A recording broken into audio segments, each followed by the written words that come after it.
这个5元加工中心非常有特点，属于超级密型的。它的长度是2米，宽1.2米，可以放在楼上。虽然它占地面积比较小，但是它的最大加工直径范围能够到270，高度到180，3轴的行程 X 轴330，Y 轴330，Z 轴也是330。它的特色除了占地面积小，它的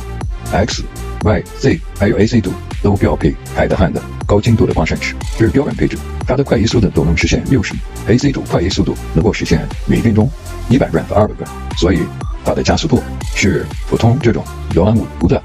2倍以上。它的直接接笔速度也能够实现是60米。虽然它是高速5轴加工中心，但是它的主轴配置的是18千瓦的重电，转速虽然高，但是它的扭矩还是非常大，非常适合这种加工不锈钢、钛合金、奶机械材料的加工。